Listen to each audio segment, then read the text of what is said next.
Pertama teman-teman media, saya terima kasih pertanyaan ini. Pertanyaan ini sebenarnya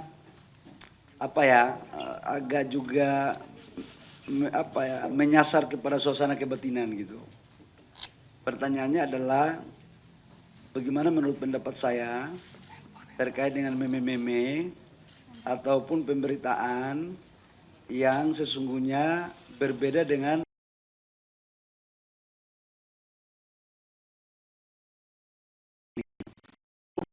pribadi saya yang sudah mengarah ke pribadi. Saya itu memang sudah biasa dihina sejak masih kecil. Karena saya kan bukan anak pejabat kan. Saya kan anak orang dari kampung. Ibu memang hanya buruh cuci di rumah orang. Ayah saya buruh bangunan. Jadi hinaan itu terjadi sejak saya SD, masih kecil. Jadi menurut saya itu nggak apa-apalah. Tetapi saya tidak mau ada pihak-pihak yang mencoba untuk mendorong keinginannya untuk mengintervensi kebijakan negara. Ini saya tidak mau. Apapun kita akan pertaruhkan tentang kedaulatan. Karena bagi saya, menteri itu adalah pejabat negara pembantu presiden. Kalau apa yang sudah diarahkan oleh presiden untuk menjaga maruah negara, untuk menjalankan KPI, menjalankan kedaulatan, saya sering mengatakan dengan segala hormat, jangankan sejengkal, jangankan selangkah, sejengkal pun saya nggak akan pernah mundur.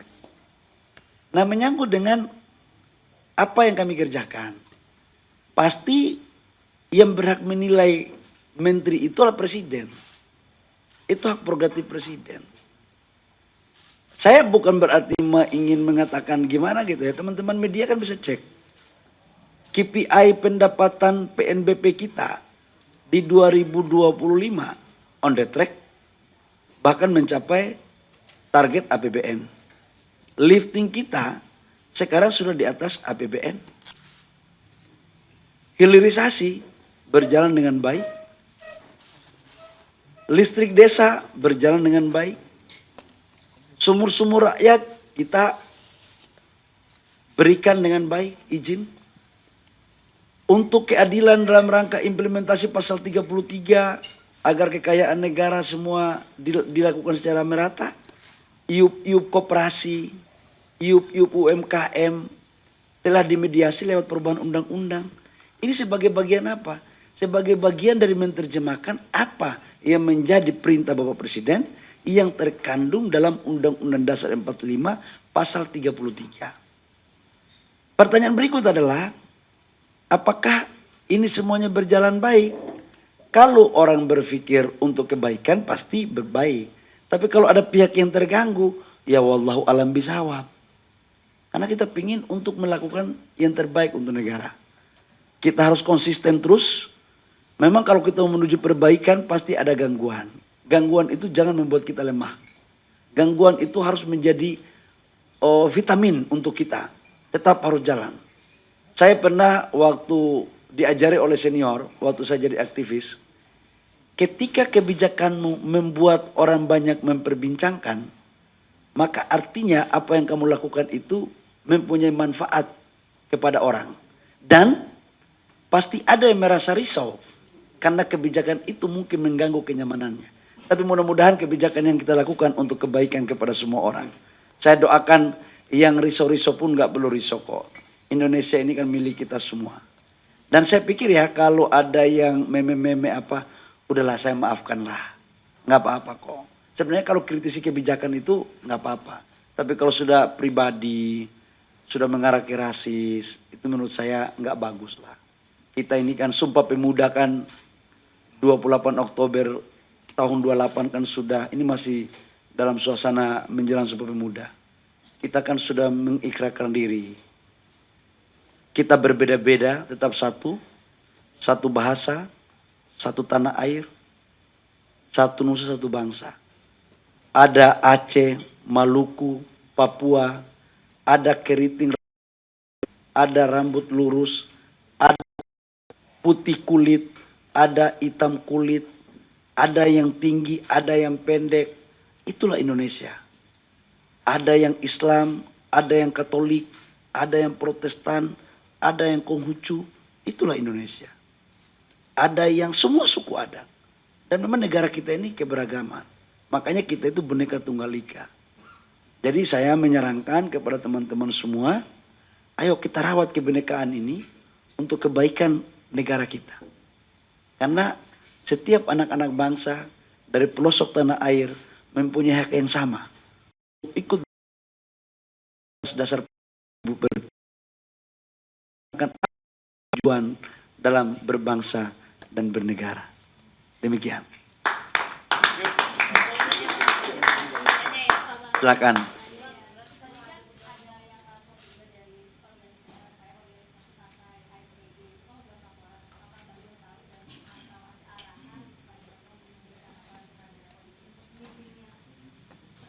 Saya jujur ya, saya nggak tahu. Saya jujur saya nggak tahu. Karena sebenarnya kalau saya itu punya kebijakan dikritisi, itu nggak apa-apa. Oh dulu kan, mohon maaf ya, LPG kan kurang apa ininya. Ketika dikritik, dihajar, ya memang kita harus mengoreksi diri kan. Nggak ada yang lapor kan. Nggak ada yang lapor kan. Mana ada pernah kita melaporkan kebijakan saya. Ya kita, kalau ada benar itu masukan kita perbaiki. Untuk kebaikan rakyat. Tapi kalau sudah ke hal yang nggak mendidik, bahwa saran saya, demokrasi sih demokrasi. Tapi kita harus juga tahu standar etika demokrasi kita. Apa urusannya sih dengan pribadi masing-masing. Karena saya kulit saya hitam, mungkin tubuh saya yang tidak terlalu tinggi. Terus apakah nggak boleh gitu loh. Terus bagaimana dengan saudara-saudara kita di Papua, di Maluku, di Kalimantan, di NTT. Kan kita ini kan satu kesatuan yang utuh. Indonesia tanpa Aceh bukan Indonesia. Indonesia tanpa NTT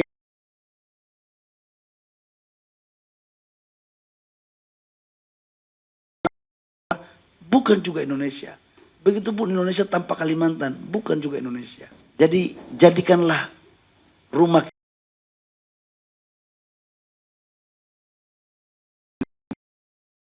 kita terlena dengan politik divided impera ala tradisional yang ala-ala yang primitif. Jangan. Belum tentu orang ganteng itu cerdas pikirannya. Belum tentu orang yang tidak sempurna tubuhnya itu jelek pikirannya.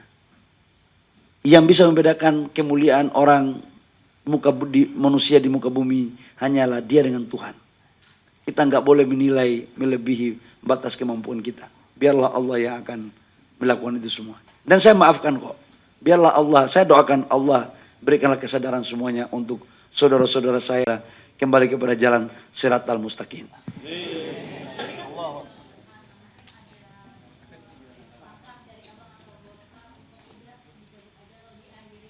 Saya nanti kasih tahu sama sama Sekjen. Sekjen kemarin sudah tadi pagi saya panggil ya.